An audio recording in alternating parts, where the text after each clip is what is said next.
하나님 말씀 보겠습니다. 오늘 주신 하나님 말씀은 구약 다니엘 6장 1절부터 4절까지의 말씀입니다. 이남은 신도의 노재희 안수 집사님 봉독해 주시겠습니다.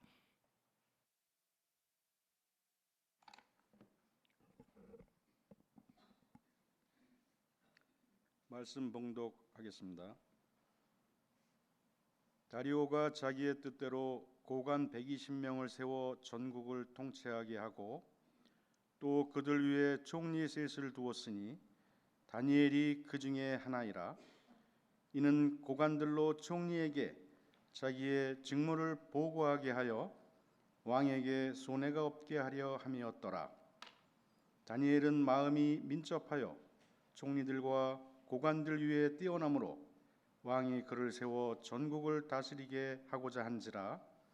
이에 총리들과 고관들이 국사에 대하여 다니엘을 고발할 근거를 찾고자 하였으나 아무 근거 아무 허물도 찾지 못하였으니 이는 그가 충성되어 아무 그릇됨도 없고 아무 허물도 없었음이었더라. 아멘. 네, 오늘 우리에게 주신 하나님의 말씀입니다. 여러분 반갑습니다. 오늘 예배 중에 좀 빈자리가 느껴지시나요? 여러분 자리에는 빈자리가 별로 없는데 요 앞에 빈자리가 보이시죠? 우리 지휘자님이 많이 호전은 되셨는데 병원에서도 조금 더 쉬라고 본인은 좀 빨리 오고 싶어 하시는데 만류를 하셔서 몇 주 더 쉬시라고 했고요. 우리 한가림 반주자가 갑자기 좀 지금 임신 7주인데 갑자기 좀 건강에 이상이 생겼습니다. 그래서 부득이하게 사임하게 생겼습니다. 그래서 동시에 지휘자 반주자가 지금 우리 결혼이 생겼어요. 그래서 이거 어떻게 할까 이제 당황해서 고민을 하다가 이게 무리하게 강행을 하느니 지휘자님도 좀 쉬고 우리도 그동안 또 새 반주자를 좀 구하는 게 좋겠다 생각이 되어서 우리 10월 첫 추석 주까지 3주간 쉬기로 했습니다. 역사상 처음 있는 일 아닌가요? 코로나 빼고. 성가대도 좀 이렇게 쉼을 가지시고 회중석에서 한번 예배 드리시면서 또 한번 예배자의 심정 느껴보시고요. 또 우리도 성가대 한번 소중함도 느껴보시고 그런 귀한 시간 됐으면 좋겠습니다. 지휘자 반주자 건강 위해서 기도해 주시고요. 또 새로운 반주자 좋은 반주자 올 수 있도록 많은 기도를 부탁드립니다. 자, 완연한 가을이 되었습니다. 오늘은 에어컨도 1부 때는 안 틀었고 2부 때도 안 틀고 있다가 지금 트신 것 같네요. 조금 더워지시는지 날씨가 많이 시원해졌습니다. 내일 모레가 절기상으로 추분입니다. 그리고 이제 곧 긴 추석 연휴가 다가오며 10월은 그렇게 금방 지나갈 것 같습니다. 오늘도 귀한 주일을 맞아 예배 자리에 나오신 여러분 모두 주의 이름으로 축복하며 환영합니다. 함께 우리 반갑게 인사 나누겠습니다. 반갑습니다. 올 가을 풍성한 믿음의 결실 맺으시고요. 은혜 충만, 기쁨 충만하시기 바랍니다.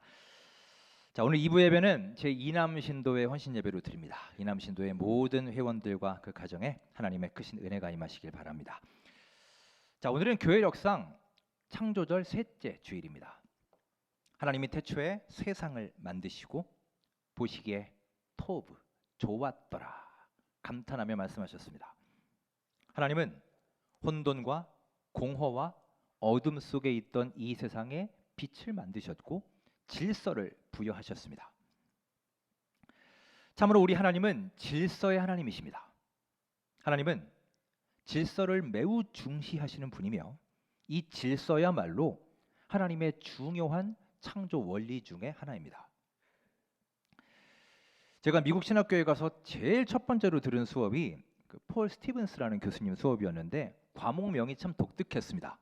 과목 이름이 직업인의 영성이었어요. 그 교수님이 강조하는 바가 일의 신학, 또 직장에서 하나님 뜻을 발견하기, 주로 이런 분야였습니다. 자, 여러분은 예수님 하면 머릿속에 주로 어떤 모습, 어떤 이미지가 떠오르시나요? 여러분 머리에 떠오르는 그 예수님의 모습이 있으실 겁니다. 아마 다양하시겠지만 그래도 주로 우리에게 남아있는 이미지는 이런 이미지 아닐까요? 자, 첫 번째 그림 보실까요? 많이 보신 그림이죠. 이렇게 양들과 함께 있는 목자, 선한 목자의 예수님의 이미지가 많이 남아 있습니다. 자, 이런 그림도 있죠. 고난 받으시기 전날 제자들과 함께 마지막 식사를 나누시는 또 하나의 유명한 그림입니다. 자, 그런데 여러분, 이런 이미지의 예수님은 어떠십니까? 그다음 그림 보실까요? 목수의 아들로서 열심히 땀 흘려 수고하고 자신의 일에 최선을 다하는 일하시는 예수님의 모습. 여러분 이런 그림 많이 보셨나요? 저는 많이 못 본 것 같습니다. 일부러 찾아보기 전에는 별로 보지 못한 것 같아요. 어찌 보면 좀 생소할 수 있는 한 직업인으로서의 예수님의 모습을 살펴보고 그 일과 직업을 통해서 말씀하시는 메시지가 무엇인지, 예수님이 얼마나 성실하게, 충실하게, 또 꼼꼼하게 이 목수의 일을 감당하셨는지, 그 의미가 무엇인지 한 학기 동안 이렇게 나누고 토론하고 공부하는 시간을 가졌습니다. 저에게 참 신선한 수업으로 다가왔습니다. 우리는 크게 두 가지의 영역 가운데 살고 있습니다. 하나는 교회이고 다른 하나는 세상입니다. 오늘도 우리는 교회 공동체에서 함께 예배하고 있습니다. 그리고 이제 이 예배가 끝나면 또 우리는 각자의 삶으로 흩어져서 밖으로 나가게 됩니다. 그러면 교회의 밖은 무엇이냐? 세상이죠. 구체적으로 우리의 직장, 학교, 가정, 또 우리가 속해 있는 여러 다양한 모임들이라 하겠습니다. 이렇게 지금 우리는 교회와 세상이라는 크게 두 개의 영역 속에서 살아가고 있습니다. 교회 안에는 소위 하나님의 일, 즉 주님과 직접적으로 연결되어 있는 일들이 있습니다. 이렇게 예배하고 기도하고 또 선교, 봉사, 구제, 친교 이런 일들을 통해서 하나님의 몸된 교회가 세워지고 구원의 물결이 확산됩니다. 이렇게 하나님과 직접 연결되어 있는 영역, 즉 주님의 일이 우리의 삶에 있습니다. 반면에 우리에게는 또 다른 하나의 영역이 있습니다. 이 세상으로부터 우리에게 맡겨진 책임, 즉 자기의 일들이 각자 있는 것입니다. 자, 이렇게 하나님의 일과 자기의 일, 우리는 이 두 가지 영역에 대해서 모두 의무와 본분을 다해야 됩니다. 둘 다 매우 중요합니다. 이와 관련하여 바울은 이렇게 말하고 있습니다. 자, 고린도전서 15장 58절에서 이렇게 말합니다. 함께 읽겠습니다. 그러므로 내 사랑하는 형제들아, 견실하며 흔들리지 말고 항상 주의 일에 더욱 힘쓰는 자들이 되라.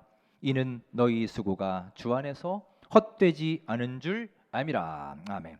항상 주의 일에 더욱 힘쓰는 자들이 되라라고 말합니다. 바울은 이렇게 주님의 일에 대해서 강조합니다. 함께 모여 예배하고 서로 교제를 나누고 주님의 복음을 전하고 봉사하는 것, 즉 주님의 몸된 교회를 세워나가는 모든 것이 여기서 말하는 주의 일입니다. 너희는 그런 일, 주의 일에 최선을 다하라는 말씀입니다. 또한 우리는 각자 자기의 일을 가지고 있습니다. 학생은 학교에서, 직장인은 일터에서, 자영업자들은 사업장에서, 주부는 가정에서, 군인은 군대에서 다 맡겨진 자기의 일들이 있습니다. 그 자기의 일 역시 우리는 성실하게 감당하고 임해야 되는 본분을 갖고 있습니다. 교회에서 뜨겁게 예배하고 찬양하고 기도했습니다. 즐겁게 친교를 나누었습니다. 그래서 은혜 충만하고 성령 충만한 상태가 되었습니다. 그러면 이제 우리는 다시 그 마음을 가지고 세상으로 돌아가야 되잖아요. 나의 일상으로, 자기의 일로 돌아가야 됩니다. 그런데 때로는 다시 가기를 싫어하거나 두려워하는 모습이 우리에게 있습니다. 그리고 돌아가지 않는 분도 있어요. 어쩌면 우리의 신앙생활이 삶의 이 괴로운 현실로부터 도피하는 시간이 되고 있는지도 모릅니다. 그런데 여러분, 세상으로부터 도피하는 삶은 우리 하나님이 원하시는 성도의 모습이 아닙니다. 물론 함께 모여 기도하고 찬양하고 영적으로 충전을 받는 것은 참 귀한 일입니다. 하지만 그때의 감동, 그때의 감격에만 계속 머물러 있어 세상과 담을 쌓거나 세상과 척을 지거나 세상으로 다시 돌아가기를 거부하는 것은 올바른 신앙인의 모습이 아닙니다. 우리가 잘 알고 있는 변화산 사건을 보십시오. 예수님은 산 위에 광채가 나고 하얗게 빛나고 영광스러운 그 자리에 그냥 머물러 계시지 않으셨습니다. 베드로는 그리하고 싶었지만 예수님은 제자들을 이끌고 다시 산 아래로 내려오시잖아요. 예수님이 뭘 말씀하십니까? 너희는 이 산에서의 영광스러운 삶을 간직하여라. 하지만 여기에 계속 머물러서는 안 된다. 환난과 핍박으로 가득한 저 세상으로 다시 내려가야 한다. 내려가서도 이 영광의 삶을 기억하며 살아야 할 것이다. 이것을 보여주시고 계십니다. 앞서 하나님의 창조 원리가 질서라고 말씀드렸습니다. 그런데 우리의 삶에서 질서를 유지할 수 있는 매우 중요한 요소가 있습니다. 그것은 바로 균형입니다. 우리가 균형을 잃어버린 채 어느 한쪽으로, 어느 한 극단으로 치우쳐 버리는 순간 질서가 깨져버리는 겁니다. 마찬가지입니다. 교회와 세상이라는 이 두 가지의 영역도 균형을 잘 이루는 것이 매우 중요합니다. 여러분, 우리 하나님은 주의 일에 힘쓰고 은혜와 말씀으로 충만한 사람을 하나님의 귀한 능력의 도구로 사용하십니다. 그러니 우리는 먼저 주의 일에 힘쓰는 자가 되어야 합니다. 하지만 우리는 또한 직장에서, 학교에서, 가정에서, 여러분이 속한 공동체에서 우리에게 맡겨진 의무를 또한 충실히 다해야 됩니다. 교회 일 때문에 가정에 신경 쓰지 않거나 교회 일 때문에 직장의 일을 소홀히 한다면 이 역시 합당하지 않은 삶입니다. 하나님의 일을 한다는 이유로 교회 봉사한다는 이유로 이 세상 속에서 나에게 맡겨진 본분을 소홀히 한다면 그것은 균형이 무너진 삶이에요. 따라서 여러분, 우리는 가정에서도 남편으로서, 아내로서, 부모로서, 자녀로서 의무와 본분과 도리를 충실히 다해야 됩니다. 여러분, 이 시간 기억하십시오. 하나님은 우리의 직장에서, 학교에서, 가정에서 우리가 어떻게 말하고 어떻게 행하고 있는지를 다 보고 계십니다. 바울은 골로새서 3장에서 이렇게 강조합니다. 자, 우리 화면을 보시고 함께 읽겠습니다. 종들아, 모든 일에 육신의 상전들에게 순종하되 사람을 기쁘게 하는 자와 같이 눈가림만 하지 말고 오직 주를 두려워하여 성실한 마음으로 하라. 무슨 일을 하든지 마음을 다하여 주께 하듯 하고 사람들에게 하듯 하지 말라. 아멘. 눈가림으로 하지 말라 말씀합니다. 오직 하나님 두려워하라 라고 말합니다. 무슨 일을 하든지 하나님께 하듯 하라 라고 말합니다. 우리가 참 가슴에 새겨야 될 말씀이에요. 저는 이 말씀을 볼 때마다 마음이 참 무거우면서도 두려워집니다. 이게 결코 쉬운 일이 아니기 때문이에요. 그 앞에 18절부터 쭉 나오는 내용이 그것입니다. 남편은 아내에게 남편된 도리를 다해라. 아내도 남편에게 아내로서의 도리를 다해라. 자녀는 부모님께, 부모는 자녀에게 각각 자신의 도리와 본분을 다해라. 또 직장인은 직장에서, 일터에서 성실하게 살아가라. 이 말씀이에요. 그런데 그게 끝이 아닙니다. 그렇게 실천했을 때, 자기의 주어진 일에 충실히 임했을 때 그 다음을 약속해 주고 계십니다. 자, 24절 뭐라고 약속하시는지 함께 읽겠습니다. 이는 기업의 상을 주께 받을 줄 아나니 너희는 주 그리스도를 섬기느니라. 아멘. 우리가 일터에서 나의 주어진 일을 열심히 감당할 때 주님께 뭘 받는다고요? 상을 받는다고 했어요. 여러분, 이것이 하나님이 우리에게 주신 약속의 말씀입니다. 나에게 주어진 일과 본분을 다할 때 하나님이 큰 상급을 내려주신다 약속하십니다. 여러분, 올 가을 주님의 일과 여러분에게 주어진 일 모두 귀하게 여기시고 성실하게 임하여 하나님의 큰 상급을 누리는 복된 삶 되시기를 주님의 이름으로 축원합니다. 하지만 여러분, 우리가 꼭 기억하고 주의해야 될 것이 있습니다. 혹시나 우리 중에 내가 교회 일 열심히 하면 하나님이 자동으로 우리 가정 다 지켜주시겠지, 이렇게 매일 교회에 와서 열심히 예배하고 기도하니 직장에서는 조금 소홀히 해도 괜찮겠지, 어떻습니까 여러분? 그게 맞나요? 혹시 우리 안에도 이런 생각이 있지 않습니까? 우리도 이런 마음을 가질 때가 혹여 있지 않으십니까? 여러분, 이것은 잘못된 생각이고 균형이 깨어진 거예요. 실제로 사탄이 자주 쓰는 주요 전략 중에 하나가 우리 그리스도인들로 하여금 교회 안에만 머물게 하고 세상으로부터는 물러서게 만드는 겁니다. 그래서 교회 안에서는 열심히 봉사하고 헌신하지만 가정에서는 무책임한 남편, 무책임한 아내, 무책임한 부모와 자녀가 되어 있습니다. 또 일터에서 무책임한 직장인이 되게 하는 거예요. 여러분, 이것은 결코 하나님이 원하시는 삶의 모습이 아닙니다. 신앙의 균형을 잃어버린 삶이에요. 실제로 우리 주변에 이런 일들이 많죠. 교회에서는 늘 겸손하게 말하고 양보도 잘합니다. 그런데 막상 밖에만 나가면 싸우고 아랫사람에게 갑질하고 욕설하고 정말 하나님과 아무 상관없이 사는 사람들이 많이 있습니다. 교회에서는 더없이 친절하고 온유하고 거룩한 모습인데 과연 그분이 이웃에게도 자기 아파트에도 모범적인 주민일까? 교인들에게는 헌신적인 모습이지만 가정에서 아내에게도 남편에게도 역시 한결같은 모습인가? 주일학교 중고등부에서는 모범적인 교사인데 과연 자기의 자녀들에게도 인정받는 엄마, 아빠가 되고 있는가? 교회 일은 열심히 헌신하는데 직장에서도 그렇게 충실하게 일하는가? 보는 사람이 없으면 대충 눈가림으로 하지는 않는가?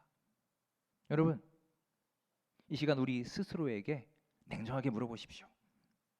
만일 이 갭이 크다면 우리는 균형이 깨진 신앙생활을 하고 있는 것입니다.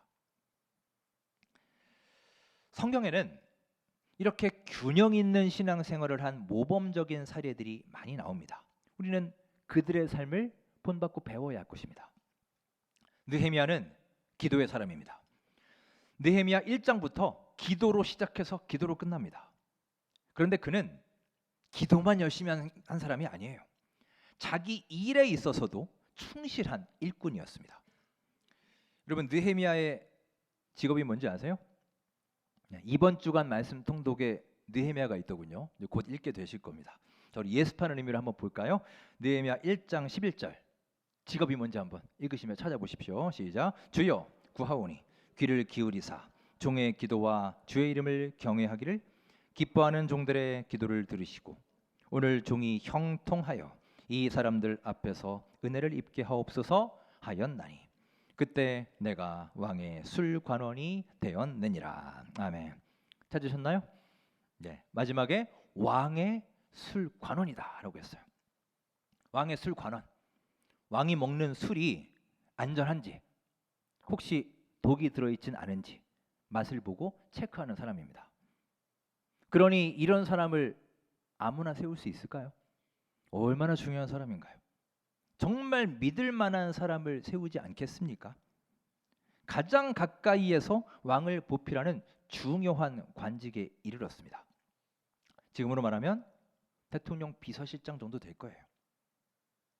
이렇게 느헤미야는 기도의 사람임과 동시에 자기의 일에도 충성을 다하여서 신뢰를 얻었던 모범적인 직장인이었음을 보게 됩니다.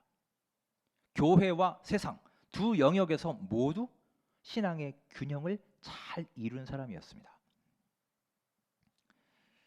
오늘 함께한 다니엘 역시 마찬가지입니다. 우리는 주로 다니엘의 신실한 믿음에만 초점을 맞추지만 그는 하나님 앞에서는 믿음의 사람이었고 또한 직장에서는 빈틈없는 공무원이었습니다. 자, 그가 어떤 사람이었는지 한번 볼까요? 오늘 보면 4절 함께 읽겠습니다. 이에 총리들과 고관들이 국사에 대하여 다니엘을 고발할 근거를 찾고자 하였으나 아무 근거, 아무 허물도 찾지 못하였으니 이는 그가 충성되어 아무 그릇됨도 없고 아무 허물도 없음이었더라. 이랬습니다.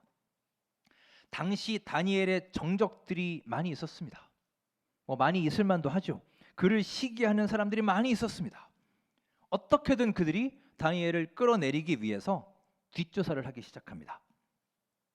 오늘 집사님 기도해 주셨지만 지금도 우리 막 특검이 진행 중이죠. 시끄럽습니다. 오늘날로 말하자면 국세청에서, 검찰에서, 경찰에서 다 붙은 거예요. 정말 그를 탈탈 턴 겁니다. 당시 그의 나이를 고려해 볼 때 무려 50년 넘도록 공직 생활을 했던 공무원이었어요. 그러니 그동안 그가 처리했던 그 업무들이 얼마나 많이 있겠습니까? 그것들을 모조리 샅샅이 뒷조사한 겁니다. 혹시 이 50년 동안 뒷돈을 받아 먹었는지, 횡령을 했는지, 위조를 했는지 한 개는 나오겠지 하면서 조사한 것이지요. 자, 그런데 어떻게 되었습니까? 아무 근거, 아무 허물도 찾지 못했다. 그가 충성되어 아무 그릇됨도 없고 아무 허물도 없었다. 여러분, 보통 사람이 아니지요. 요즘에 이런 사람이 얼마나 되겠습니까? 다니엘이 이런 사람이에요. 그는 하나님이 맡겨주신 직분을 철저히 감당하며 영적 생활도 철저히 하면서 또한 세상에서 주어진 의무 역시 성실하게 감당했던 사람입니다. 이렇게 다니엘은 신앙의 균형을 잘 이루는 사람이었음을 기억하시기 바랍니다. 여기서 우리가 주목할 게 있습니다. 다니엘의 적들이 많이 있었다고 했죠. 그들이 그를 철저하게 조사했습니다. 그런데 별다른 문제점이 나오지 않았어요. 그 결과 다니엘만 결백하고 칭찬받은 게 아니라 하나님께 영광이 돌아갔다는 사실입니다. 여러분, 이렇게 우리가 세상에서 어떠한 삶을 사느냐, 우리 그리스도인들이 어떤 삶을 사느냐, 이 문제는 단지 여러분과 저만의 문제가 아니에요. 우리가 칭찬받고 내가 욕먹는 문제가 아닙니다. 자, 마태복음 5장 16절에 이런 말씀이 있습니다. 읽겠습니다. 이같이 너희 빛이 사람 앞에 비치게 하여 그들로 너희 착한 행실을 보고 하늘에 계신 너희 아버지께 영광을 돌리게 하라. 아멘. 내 행실이 내 주변의 다른 사람들, 나를 보고 있고 나를 주시하는 다른 사람들로 하여금 하나님께 영광을 돌릴 수도 있고 반대로 하나님께 누를 끼칠 수도 있는 것입니다. 즉, 내가 처한 위치에서, 교회에서, 직장에서, 학교에서 나에게 맡겨진 일을 충실하게 감당할 때 그런 내 모습을 통해 결국 우리 주 하나님께 영광이 돌아갈 수 있다는 것입니다. 여러분, 우리가 이렇게 주님을 기쁘시게 하는 통로의 역할을 감당할 수 있기를 간절히 소망합니다. 사랑하는 여러분, 특별히 오늘 헌신하며 예배하는 우리 이남신도의 여러분, 다니엘은 하늘의 비전을 보는 사람이지만 이 세상에서는 또한 성실하고 신뢰 있는 직장인이었다는 사실을 기억하십시오. 오늘 우리도 여러분이 있는 곳에서 그리스도인의 선한 향기를 전파하여 나를 통해서 주님의 향기를 느낄 수 있게 하는 주님의 귀한 아들, 딸 되시기를 주의 이름으로 축원합니다. 제가 대학 시절 한참 그때 주일학교 교사하고 찬양단 하면서 소위 말해서 불 받았을 때가 있었습니다. 교회 일에 한참 빠졌을 때예요. 아마 학교 다니면서도 제가 좀 이렇게 티를 냈던 모양입니다. 하루는 전공 수업 시간에 과제가 있었는데 어떤 주제를 가지고 이렇게 사진을 3장씩 찍어서 내는 게 숙제였어요. 근데 당시 이제 교회에 뭐 찬양 집회 준비한다고 정신이 없어서 제가 그냥 학교 근처에서 적당히 이렇게 건물하고 나무들하고 사진 3장 대충 찍어서 냈습니다. 별일 없을 줄 알았어요. 그렇게 이제 다음 수업 시간이 됐는데 교수님이 그 학생들이 제출한 사진을 한 장 한 장 다 화면에 띄우시는 거예요. 그리고는 한 명씩 불러서 아주 자세하게 사진에 대해 물어보십니다. 이 사진은 무엇을 말하고자 하는 것인가? 왜 이 사진을 이 각도로 찍었느냐? 왜 여기는 클로즈업을 했는가? 등등 한 명 한 명에게 다 물어보세요. 그 속으로 저는 이제 큰일 났다 싶었죠. 저는 대충 찍었으니까. 드디어 이제 제 차례가 됐습니다. 자네는 이 사진을 통해 뭘 보여주고자 했는가 물으십니다. 저는 깊이 그렇게 생각하고 찍은 사진이 아니거든요. 숙제를 해야 되니 그냥 대충 찍어낸 겁니다. 그러니 답을 제대로 할 수가 없잖아요. 그냥 겨우겨우 대답을 하고 있는데 갑자기 그 뒤에 있던 한 선배가 이제 제가 교회 다니는 걸 알고 평소에 제가 좀 이렇게 티를 냈더니 별로 안 좋게 본 선배인 것 같아요. 약간 놀리면서 예수님을 보여주는 사진 같습니다. 이런 거예요. 큰 소리로. 그들이 전부 다 웃고 난리가 났습니다. 다 학생들이 웃는데 저 혼자 그 순간 너무 창피하고 수치스러웠습니다. 이게 제가 욕먹는 게 문제가 아니라 나 때문에 내가 충실하게 과제를 하지 않아서 이 크리스천 욕먹이고 지금 예수님까지 놀림거리로 만들었구나 는 생각에 그날 너무너무 마음이 아프고 깊이 회개했습니다. 그때부터 그래, 교회 일 열심히 하는 거 좋지만 학교 공부에도 성실하게 임하는 게 학생의 본분이고 그리스도인의 위상을 높이는 것이고 결국 그것이 하나님께 영광을 돌리는 것이다 라는 것을 깨닫게 되었습니다. 여러분, 베드로가 그물을 던질 때 예수님이 그 모습을 바라보셨어요. 하필이면 그날 베드로가 그물을 던질 딱 그 순간에 정말 운 좋게 예수님이 그를 본 것일까요? 아닐 것입니다. 베드로는 날마다 열심히 그물을 던지는 성실한 어부였습니다.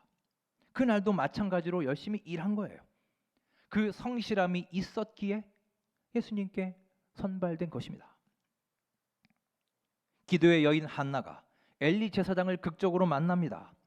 그런데 그 엘리 제사장이 여호와의 전 문설주 옆 의자에 앉아 있었다고 합니다. 자, 마침 그날만 딱 거기 앉아 있다가 한나를 만났을까요? 아닙니다.